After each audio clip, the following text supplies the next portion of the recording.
Yan, hello, good morning to everyone. Time check. Anong oras na ga?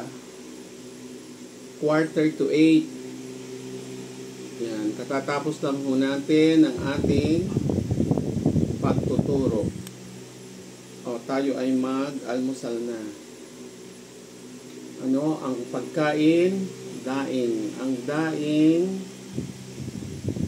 kumuha ng isang malaki. Tapos, meron tayong abangan naman. Saan kaya ito galing? Pusit ho na parang, anong tawag nila dito? Pencil squid. Yung squid na ano, parang buo na maliliit. Yan. Kain ka kayo nito? Na pencil squid na ito. At may sukang Ilocos. Dahil talaga hong galing sa Ilocos ito. Bigay ni Pastor Bong. Shout out to Pastor Bong.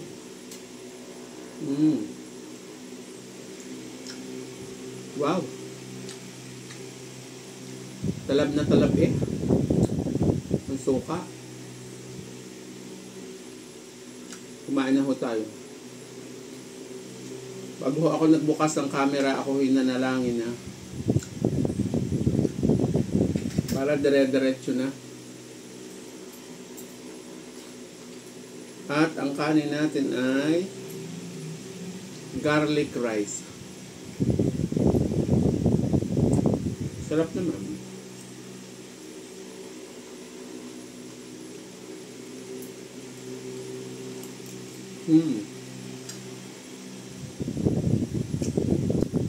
Lagyan ng suka.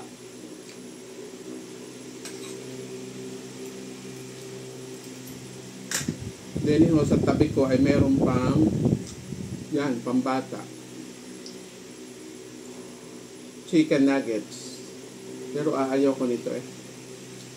Pero pwede naman magawa ng sariling nuggets eh. Para sure mo talagang chicken. Kahit isang araw ako magagawa ng aking chicken nuggets. Kumusta ho ang init ng panahon diyan sa inyo?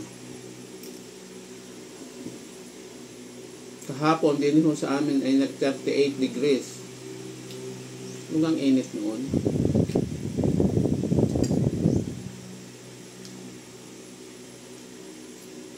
Sa bagay, sa ibang lugar ay may mga nagpo-42.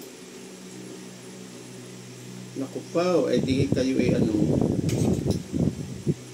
uminom ho ng 2 litrong tubig. 2 liters of water. Kailangan ho yun.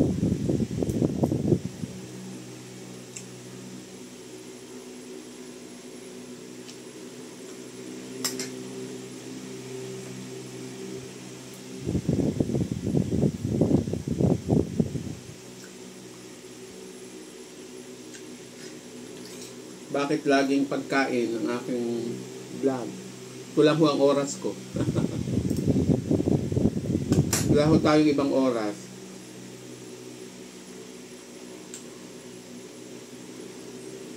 Pagkatapos ho ng kain, balik tayo sa computer table at mag-opisina naman tayo. Kung ano-anong mga kakabisihan. Nagbibisi-bisihan. Bibisi-bisihan ho tayo. Arihong lagay na ari ako'y nag-iisa. Nini. Akin hong misis ay maaga pa ay may pinuntahan. Hindi ko alam kung saan. Nagluto naman. Akin hong panganay ay nandun sa taas. Nagre-review. Dahil meron ho siyang midterm exam. Kapso. Akin naman hong isang anak ay naandini, nakahiga pa. Ang bunso. Wag ka, nag-enroll kahapon sa kanyang magiging bagong eskwelahan sa senior high niya. Ba, senior high na nga naman. bagong adventure. Eh, doon pa ho yun sa bayan. Kaya ho, sinamahan ng ina kahapon at nagbiyahe para malaman niya ang biyahe.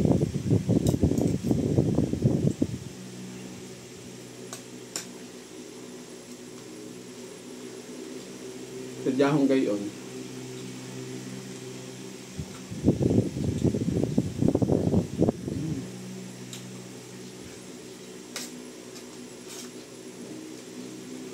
Masarap naman eh.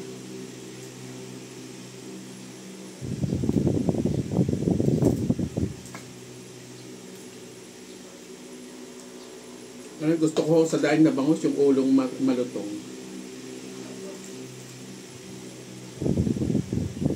Wala katapon-tapon eh. Pati ulo, ngas-ngas.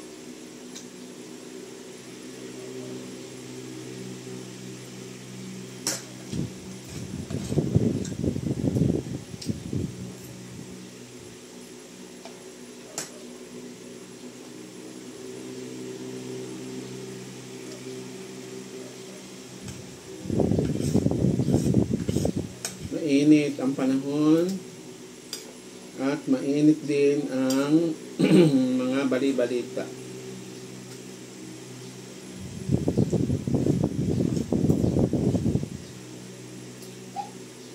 Ba, inilibing na pala si Nora Honor kahapon. Ano? Bigay ngayon 8/23 April.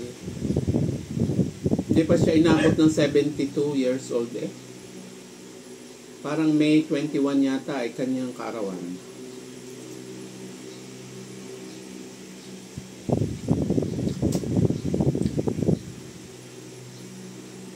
Parang ikinamatay yata ho niya ay related sa respiratory. Nahirapang huminga. Parang kay din, kay Dolphy din ata. Parang ganun din yata ang cases.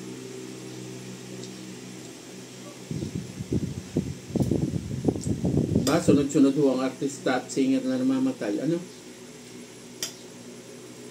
Una si Pilita Corrales, tapos si Nora Honor. Tapos kahapon si Haji Alejandro. 70 years old yata. Colon cancer naman.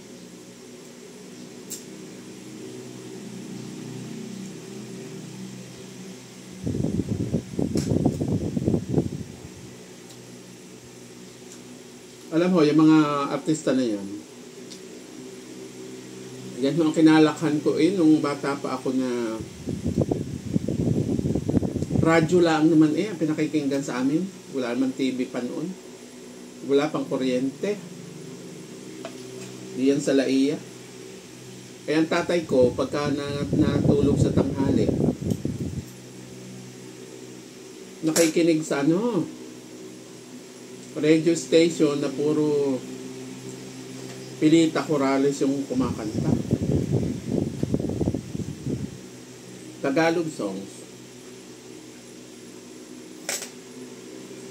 Pero siyempre, si Pilita naman napakagaling sa Tagalog, sa English, sa Visayan songs. Diba? Kaya nga siya ay Asia's Queen of Songs.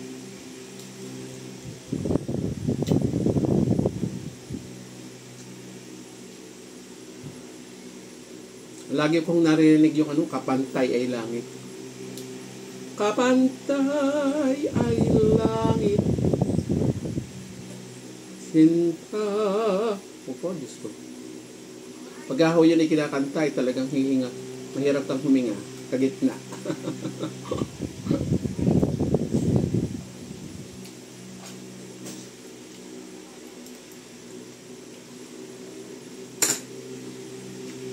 Pero si Pilita kumakanta din ng Spanish song.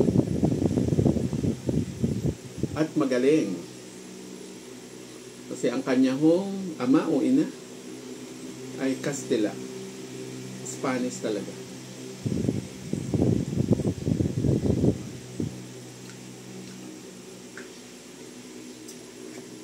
Si Nora Honor naman, siguro ako ho ay 6 years old.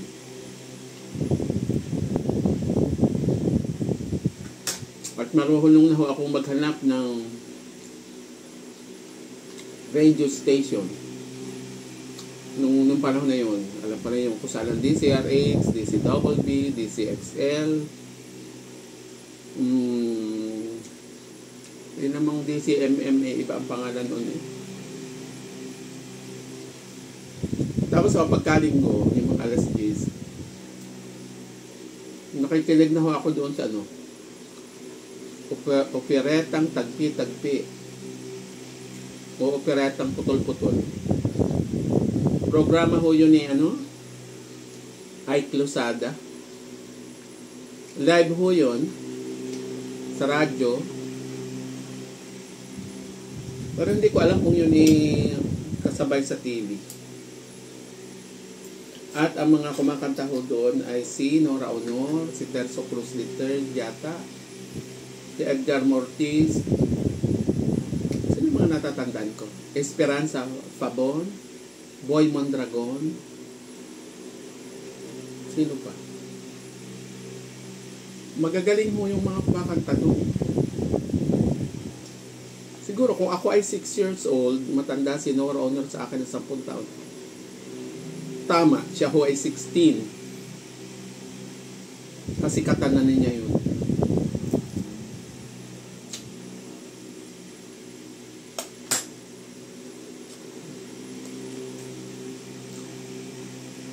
Kasi para nag-champion ho siya sa tawag ng tanghalan eh.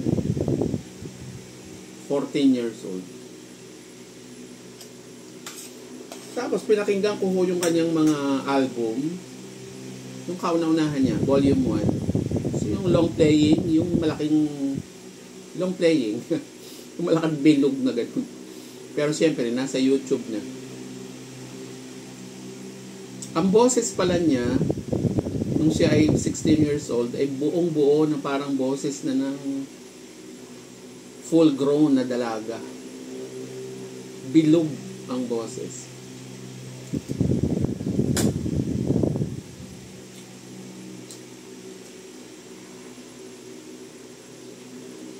At saka ho, ano pa?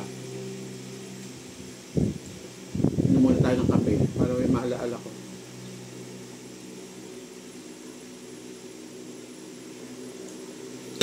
Saka hindi ho siya sumasablay sa tono. Simple yung boses niya, hindi siya sumasablay sa tono. Tapos yung sa dulo yung mic. Anong tawag doon? Vibrato? Vibrato? Na natural. Hindi naman yun inaral eh. May voice lesson ba nung araw? Parang wala naman yata.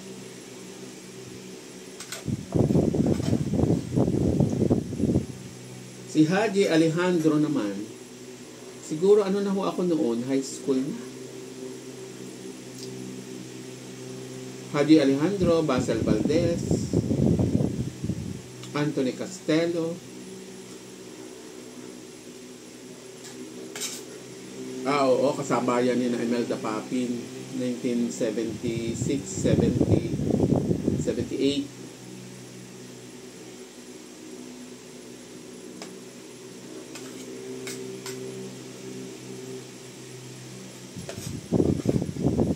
Talagang ganyan lang ho ang buhay.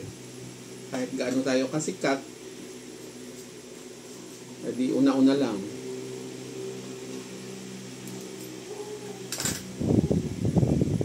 Basta ang pinakamahalaga, dapat natin tatandaan ay surrender natin ang ating buhay at kaluluwa. Sama sa langit sa pamagitan ng Panginoong Jesus. Dahil gaano ho kasikat ang tao, gaano katalino ang tao. Yun naman talaga ang ating ending.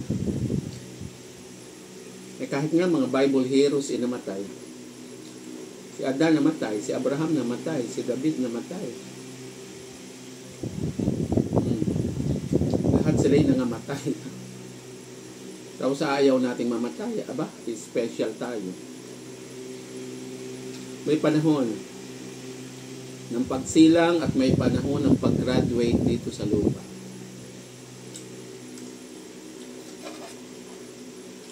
So, ayan. Sige na. Kumaba na lang kumaba ang ating story. God bless you po. Mag-ingat. Uminom ng maraming tubig. Kumain ng pakwan. Yun yung maraming tubig na prutas. Kung maaari, pag talagang sobrang init, lalo sa mga senior, maglagay ng basang towel sa ulo. Yun lang naman ang ating magagawa. Katapos naman ng Mayo, tag-ulan na at bagyuhan na. God bless you po. At maraming salamat. I-like ko ninyo, pusuan ninyo, at subscribe ninyo ang ating channel dito sa FB at saka kahit doon sa YT. Sa YT ho, ang pangalan ko ay Norberto De Castro Vlogs. Ganun po. Thank you po and God bless you all.